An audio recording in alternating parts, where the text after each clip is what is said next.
Hi, my name is Brandon Stone, and welcome to this 5-minute biohazard remediation and hoarding cleanup training clip. If you're interested in working in this multi-million-dollar industry, please take a few minutes to view our full course at biohazardcourse.com. Good morning, Jeremy. What type of job are we working today? Hi, good morning. Today we are working, it's a hoarding situation, and there's a decomp in this home as well.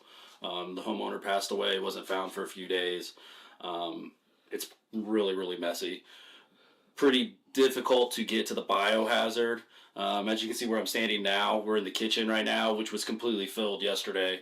We have to work our way into the scene to get to it, because where it's at, which is back over in the living room this way, it's in a back corner, and it's just, it's a mess. So we're working our way in right now. We've got one place entry point, and now we're going to get another entry point and exit point over here, which is what we're going to work on first to open up everything and then do the biohazard. Is this kind of an unusual job, coming into both a biohazard and a hoarding? Yeah, it is. I mean, I've done a couple in the past, but the hoarding wasn't to this extreme. Majority of the time, we're going to take care of the biohazards first. In this situation, we had to do it differently because we don't have room to work. So we're working our way in, but we'll get to the biohazard today and get it cleaned up.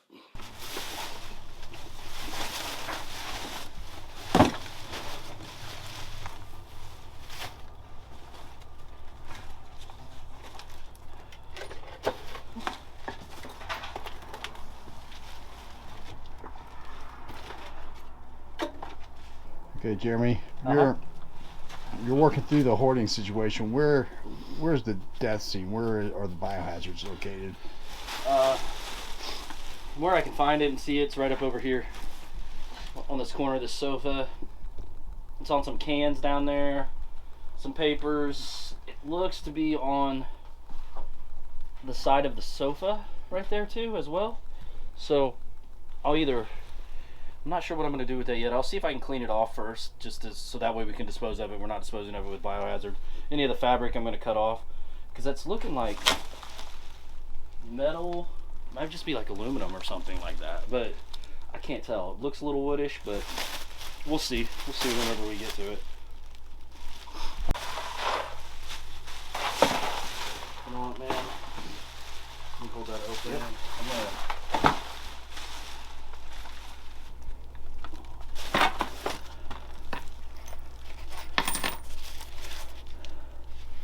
Maybe that's what carpenter. Mm-hmm.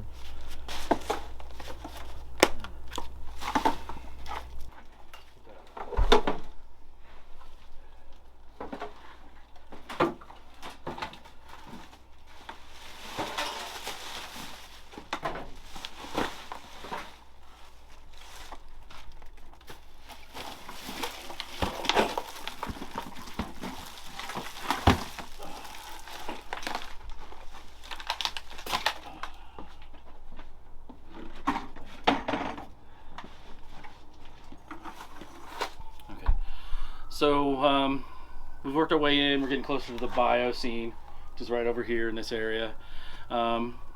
Basically, we've got the front door completely open now. So we're moving a lot faster now. It's getting things out of the way. So now that we're at this point, I can definitely see the biohazard a lot easier now. So I'm going to go ahead and spray and disinfect that.